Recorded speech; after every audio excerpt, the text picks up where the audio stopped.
Welcome to the Intentional Life Summit. I'm Amy Nesbitt, and I'm excited to have Marisa Lonic with me today. She is a certified intuitive life and business coach, keynote speaker, author, top-rated podcast host, the founder of Mama Work It, of a wife, mom to four boys, woohoo, boy moms.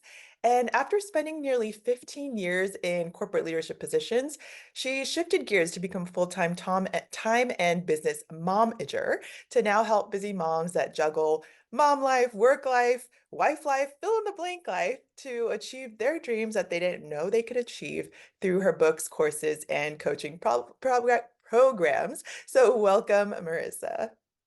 Thank you. Thanks for having me, Amy.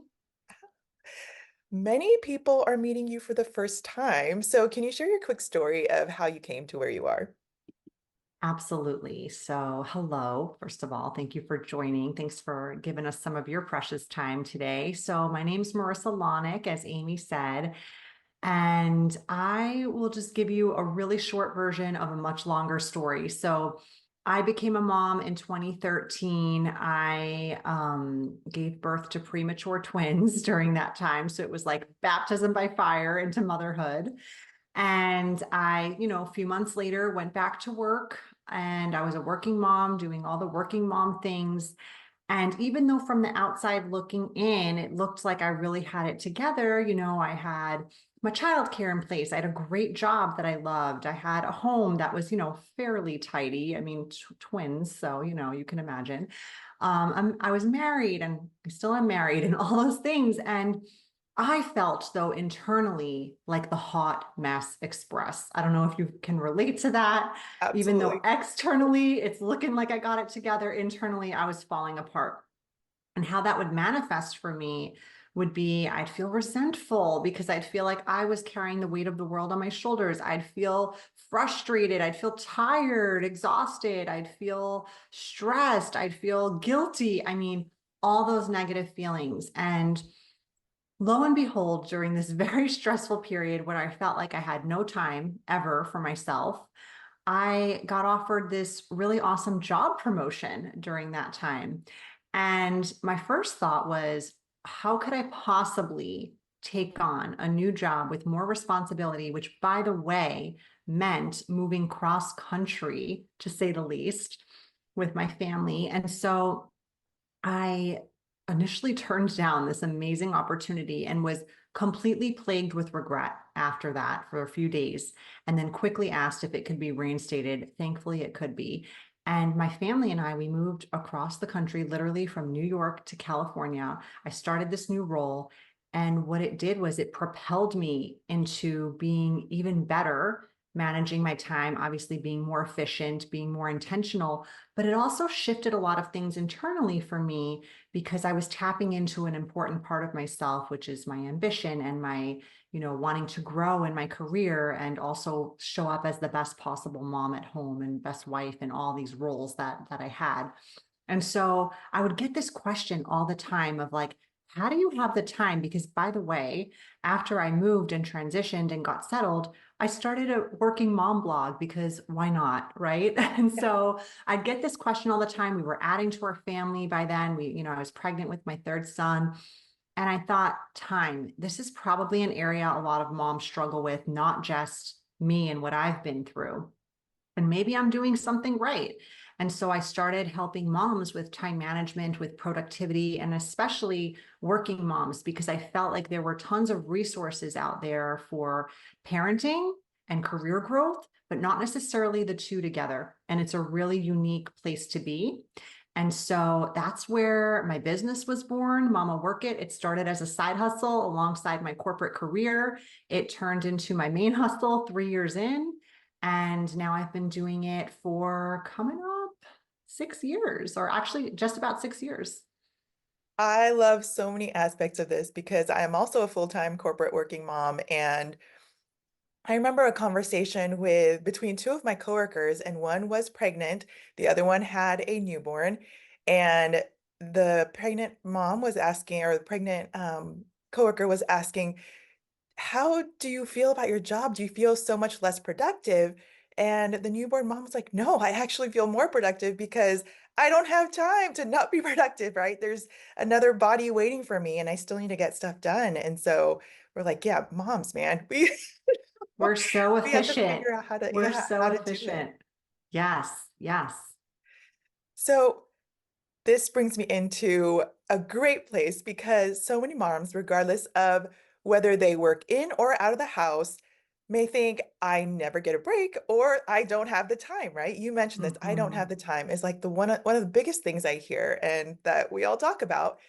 And I assume this is one of the most common mom problems that you hear. But what are the words you hear almost daily when people talk about time? Well, you nailed it right there. It's I don't have time. I mean, I hear this phrase day in and day out, talking with new clients. I myself have been guilty of feeling this, believing it, saying it to myself ad nauseum. And as you said, I'm a certified intuitive life and business coach. And so I do a lot of subconscious work in my practice as well. And this one, especially when it comes to time management, is something most people don't think about because they think about time management and they think about organization and calendars and spreadsheets and like all these tangible aspects, which are true. Those things are important. But those things don't give you long term sustainability when it comes to managing your time. Because if you don't believe that you have enough time, you never will. And so those are the four words I hear most often. I don't have time. And a big part of the work that we do and a big part of the stuff that I teach and coach people on is that change in that belief. Because when you think about the fact that I don't have time, what happens is you feel time is scarce. You feel there's never enough of it. And so when your actions come to be, like you get invited to do something outside of your normal packed schedule, or you think about a hobby you'd love to do, but you convince yourself you don't have time to do it, or whatever it is that's coming up, you don't take the action, you don't take the steps, or you take action into something else that you really don't want to be doing, but you feel like you have to do. And then your results follow. So if I had convinced myself with three little kids, a corporate career, a marriage, a commute, that I didn't have time to start my blog, my business, I wouldn't be where I am today. I wouldn't have a top 2% podcast and three published books and a business, a thriving business. It really stems from that internal belief. Oh, I love that because I also have this conversation a lot with friends because I started my YouTube channel as a fun COVID pandemic baby project, and it's become something more. And people always ask, how the heck do you do that while you parent and you have a full-time job and all this? So I resonate so much with what you're talking about. And there's also these buckets, right, that fill you, and one of them is my creative outlet. And when you start realizing, oh, I'm actually helping people with this pet project, and it's becoming more than a pet project, it's really exciting. It is, and it's so rewarding. So moms often pride themselves that we can multitask, and I fully admit that I am guilty of doing that very often before. But I've come to realize it isn't all that it's cracked up to be, right? What is your mantra when it comes to multitasking? Well, first of all, Amy, let's shed the guilt on the multitasking because every time I ask this question when I'm giving a seminar, a presentation, even talking to a client, hey, do you multitask? I get these very timid yes answers like, yeah, or like, oh, I do, please don't hate me, or like they think it's a really wrong thing to do. And, society's really painted this picture of like multitasking is stressful, it makes you feel frazzled, it's bad. These super successful people that I follow and I admire and I aspire to be like, they're even out there saying like, don't multitask. It's not a good idea. Like it takes your focus away from what you're doing. You make mistakes. It costs money. It costs time. And I highly respect that in what they're saying because obviously they didn't become these multimillionaires, billionaires multitasking if that's the case, right? But, and that's a big but right now, I keep it very real. Okay. I'm a mom of four. I run a business. I started my business alongside a corporate career, demanding corporate career. I have a lot of hats that I wear, as most moms do. And so multitasking is indeed part of my reality these days in this season. Like until I have a whole staff here helping me do all the things, including like packing the lunches and the laundry and everything, like I gotta multitask sometimes.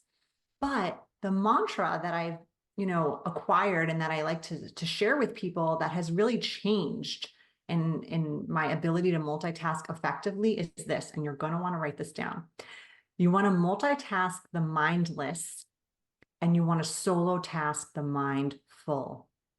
And there's really a distinct difference between the two. So when I say multitask the mindless, those are things you can pretty much do on autopilot. Those are things that come so easily, so naturally to you. If you messed up a little bit, it wouldn't be the end of the world. Okay. I'm not talking about email here. You don't want to like reply all on an email you shouldn't have, right? But I am talking about things like laundry or packing lunches or cleaning dishes or even like going for a walk in your neighborhood or something like that. And what you might want to multitask these things with are the things you're telling yourself you don't have time to do. Like maybe you're saying, I don't have time to read. Well, if you put an audible in your earbuds while you were folding the laundry or washing the dishes or taking a walk in your neighborhood, you actually would have time to read. Or if you feel like you don't have time to catch up with friends, talk to them while you're doing these things or Voxer them or Marco Polo message them or whatever app you're using. So that's the one side of the house. Now, the other side of the house is probably if you're multitasking and feeling all those negative feelings, it's probably because you're multitasking the things you should be solo tasking. These are the things you do want to be fully present for. These are the things that if you did mess up, would cost you time and money and energy. These are the things you really deeply care and want your full mind and attention to. These are things like maybe having dinner with your family and not checking your email or your social during that time. These are things like doing a creative project, either for your DIY stuff or business or work or whatever, and just being fully engaged because you know what? You'll bang it out much quicker than if you're trying to task switch all the time. These are things like having an actual conversation with your partner, not just about like, our home LLC, but like all the things like actually connecting with them or your kids or playing with them or things like that. So that's kind of how the multitasking is working for me these days and working for tons of my clients. I absolutely love that because when you said Audible, I was like, oh, audiobooks are my jam because when you're Yes, cleaning those dishes or, whatever it is around the house, I love listening or the commute or whatever it is. And um, I just don't know how I'd read so much without it, right? agree, Or agree. combining different things like when I'm brushing my teeth, I'll do squats or I'll do like my different exercises, So funny. I do that too. those PT exercise things that I'm like, oh, I need to get to, and some of these things I can get into. So I Yes, I love love that. that. Yes, I love Yeah. that. But one of the things that you mentioned is the things that we kind of put on the side and don't get too often because we quote unquote don't have time. We are changing that narrative, right? But it is so important for us to take the time to do those things. We can call them breaks, we can call them rest, we can call them joy, we can call them filling our cup. But especially as a mom, we need those things, right? And I feel very, very passionately about this, and I think you do too. And so for my friends that had this immediate reaction of, I don't have time to just do one thing at a time or rest or have fun, as we talked about, let's lean in deeper here. Let's do it. Yeah, Yeah. it's a very real place to be. And I empathize with that. And Yes. as I said, I've been there. Okay. And so here's what I'm going to challenge you to do. The next time you find yourself saying that to yourself or aloud or however, I don't have time. And let's fill in the blank with like one I get a lot working out, right? I don't have time to work out. A lot of moms say this. Yep. Next time you say this out loud or to yourself, or this belief is ingrained in you, I want you to replace I don't have time with the words, it's not a priority to me. So now let's fill it in with working out. Working out is not a priority to me. Now that's going to hit you in two different ways. And guess what? Either way is a win. Okay. So on one hand, maybe you're going to feel like when you say working out isn't a priority to me, you're going to feel relief. Maybe you're going to be like, well, you know what? It's just not. Like, I just had a baby 6 weeks ago, or I just got over being sick, or right now I'm in the busiest season of the year at work. And for the next, 30 days, I just really need to focus on that, or whatever it is. Okay. I have a teething toddler, fill in the blank. There's always something. But if you feel relief in saying those words in that way, guess what? You need to stop shooting all over yourself. Okay. You need to stop telling yourself that that is a priority when it's actually not, and move on. And then you clear the clutter, you clear the space for something that maybe is a priority to you. Now, on the flip side of that, if you say working out isn't a priority to me and you feel kind of ick, you feel kind of like, well, that's not true. Actually, working out is very much a priority to me. Like, what's going on here? Well, guess what? That's going to really ignite something in you. And you're going to find a creative solution to making that work for you, whether that means waking up a little sooner, going to bed a little later, actually taking a break during the day, a lunch break if you're at work, taking the stairs instead of the elevator, whatever that is, whatever that looks like, squatting while you're brushing your teeth. Amy and I do this, okay? You're going to make it, figure it out of how to do it, because we're moms and we get it done. And when something is a priority, we make it happen. So maybe this isn't about not having time. Maybe this is about not understanding and really realizing what our priorities actually are. Oh, I love that because it's absolutely true when you say it's not a priority and you go, at least I've done this, right? Where going, no, but I do want to work out. Like my health is a huge thing for me. And I've realized as I reflect, oh, I can't do it in the evenings because all the excuses add up, So it's been a process of figuring out, okay, what works for me? If I do it in the morning, then I'm I get it done. I feel good throughout the day. No excuses of I'm hungry, I'm tired, no kid stuff, cranky kids, Yeah, all of that. I feel So you. it's definitely a process of figuring out what works for us and how to put the things that we want to make time for in. Mhm. Can we also talk about breaks and rest? Because a lot of people, when we say that, they might jump to like, oh, sleeping or naps or vacation or maybe even social media breaks, which we all need, We do. Let's be honest with ourselves. Um, how can we define that a little bit and how to bring that into our lives? Well, so when I think about breaks, I think about them being very synonymous with self-care. And so a break, when I hear break, and when I think a lot of people hear break, they tend to think, like you said, a nap, a vacation, a this or that. Same thing with self-care. People tend to think about like a mani-pedi, a trip to the spa, like all these things that we really don't usually do for ourselves, right? Like, I don't know about you. I'm not really a napper, so I'll give you that. But like, I don't remember last time I took a nap, but I don't want to take a nap. So that's a whole nother story. But I think what we kind of forget, or maybe just aren't educated in, is like this can look like a number of different things. And a lot of people don't give themselves the opportunity to actually brainstorm what that looks like to them. So I encourage my clients to like literally set a timer, pen to paper, write down all the things that bring you joy. Bring you joy. You would be in shock at the things that come and get on this list. Okay. I'm going to just rattle off a few things. Okay. Maybe it is like a hot cup of tea or like a hot cup of coffee before anyone wakes up, watching the sunrise by yourself. Maybe it's yoga. Maybe it's Pilates. Maybe it's decluttering your closet and organizing it, or like your pantry, right? Maybe it's like deep cleaning something. I don't know. There's so many things out there that can count as a quote unquote break. And I'm not telling you, like, if when I say that, if you cringe at the thought of like vacuuming or like cleaning out your closet, if that's cringy to you, that's not your thing, and that's okay. But also keep in mind, we all go through seasons and we're constantly evolving and growing and changing. I mean, there are things that feel like a break or self care to me on a Monday that don't feel like that on a Friday. Or there are things that feel like that in the morning and don't feel like that in the evening. So we have to honor the fact that, like, it's really whatever in that moment we're needing that's going to fill our cup. There are some days I like to binge some serious reality TV. And there are other days I feel way better in my like me time of like taking a jog or walk or hike outside. Yeah. I also tell people to create a joy journal where you just Love kind of that. track, like just random things. Maybe it's seeing a butterfly, maybe it's taking a walk around the block.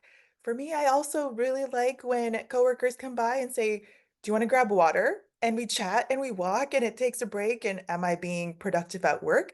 Not tangibly, but by the fact that I'm taking a break and my brain is getting a break and I come back a lot more focused and ready to, get back into it. Yeah, it is. And I'm happier. So there's all these things that we don't consider breaks and rest. And But um, you actually need that in order to be more productive because if you push through instead of giving yourself those 5 or 10 minutes to chit chat, it actually will take you longer to get through the task afterward. plus, I am so much more hydrated at work, and I realized why. And Why that's I have the important too. people. Well, we also like to give tangible examples, and I know we've talked a lot about these, but as people are trying to develop some more daily habits of bringing these things in, how can you recommend managing their time to figure out what this looks like? I'm happy to share some more of mine as well, but Yeah. daily habits. So I would say, from a habit perspective, this is a great way to introduce kind of more of what you want into your life in an effortless fashion. And let's get real. Some days we wake up really motivated, other days it's snooze, snooze, snooze, and we like don't even want to get out of bed. So I totally empathize and understand like motivation is not going to be there day in and day out. So the more you can introduce habits into your daily life, you're going to be way more productive. And just this is going to be the new like lifestyle that you develop. It's kind of like dieting.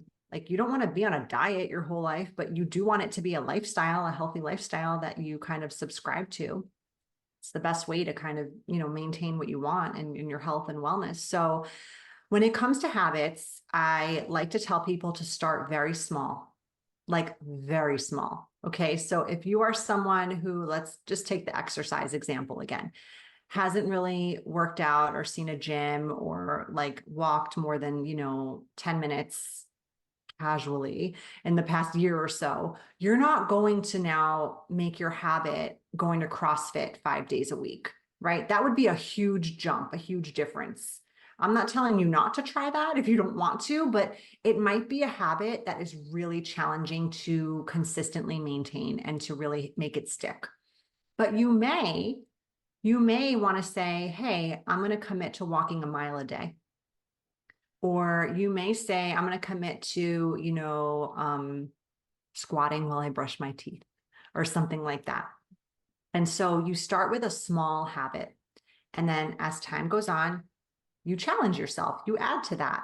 And it takes scientifically proven, it takes 21 days for a habit to stick.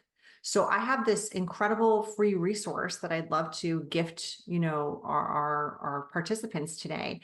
And it's the free habit accountability tracker. And what this does is it allows you to, number one, write your new habit down because you're 42% more likely to complete a goal if you simply put pen to paper and write it down. That is insane. Insane. Then it allows you the accountability to every single day get that little gratifying check mark that you've done it. And that's a big motivator. That's a big thing to maintain your consistency if you're doing that, if you're tracking yourself. And then there's a space to also make sure that you are celebrating that win once that habit sticks. And I don't know about you, Amy, but I have this sneaking suspicion you're a high achiever like I am, and like probably many moms on this summit. So we tend to set a goal, hit the goal, and then move right on to the next goal and not take a moment to like really relish that achievement. And so this is going to force you to put something in there as like a celebratory moment. And this is really helping your brain want to do more and more habits because you're telling your brain, hey, every time I add a new habit to my life, I get to celebrate that and do something amazing. So yeah, it doesn't have to be anything extravagant, but it's still a fun celebration you can do. I love that. I really enjoy celebrating the small wins because we always harp on the things that we don't do, right? But Yes. yet we're doing so much and we don't give ourselves credit for that or pat ourselves on the back or any of that. So celebrating those small wins is great. Yes. Yes. Well, we like to end our talks by giving everyone a quick action or challenge to complete today so that people can start taking action because we talked about a lot of things and people can get overwhelmed, right? Of, okay, well, where do I start? What can I do? And we already talked about some of this, but do you have a one action or challenge that people can do today? Ooh, okay. Well, I'm going to stick with some of the things we already talked to so that it isn't overwhelming with new stuff right here at the end. So I'm going to challenge you. If you are someone who is finding yourself saying those words, I don't have time, whether that's out loud to someone or in your mind to yourself, believing that, I want to challenge you to shift that belief. So if you catch yourself saying that, stop, take a breath, rephrase with it's not a priority to me, and then see which direction it leads you. And like I said, either way is a win, whether you decide to let go of that priority and that's okay. It's just not right now. That can be a temporary shift, by the way. It can become a priority again, but maybe just not today. Or whether you decide, hey, it actually is, and you figure out how to make it happen. Either way, you're winning. So take that shift, take that change in verbiage of what you're saying to yourself or to others, and really take ownership of your time and priorities. I absolutely love that. And I think it'll really be a shift in how we behave also. And I think our kids see this too, right? And I love talking about life skills for kids too. And as they see us, they're like sponges. So they suck this up too. Yes. And I hope that they don't in the future say, I don't have time, I don't have time, but they can learn to prioritize as well. Yeah, agree. And for the summit, we also have VIP upgrade as an option. We have a lot of people that have wisely already jumped on the deal because not only do you get to keep these talks that are amazing forever when you can revisit and get new nuggets every single time, but there are also amazing speaker bonuses that are normally paid products. And Marissa, your fantastic course is one of those things that is going to be included in the upgrade. Can you share more about your course? Yeah, so I would love to gift our VIP peeps the Time Management for Working Parents course. It's helped parents in over 90 countries to date better manage their time and priorities. And if you are thinking, well, I don't have time to take that course, you do. It's an hour long. You absolutely have time. And it's in these mini micro modules that are going to give you tangible action steps on how to really become better at managing your time, your priorities, and just feel less stressed and more in control and excited and happy and energized about being a working parent. So if that is you and something that is interesting to you, definitely make sure that you check out that course. What a great bonus. Remember, friends, we're here to support you, especially during this week with focused attention, but we just want you to thrive. So let us know how your challenge goes. Ask your questions. We're here for you. Anything else, Marissa, you want to add before we let our mamas go? No, just thank you so much for having me and giving me this opportunity to speak with participants and mamas. You do have time, so make it happen if it is important to you. You absolutely can do it.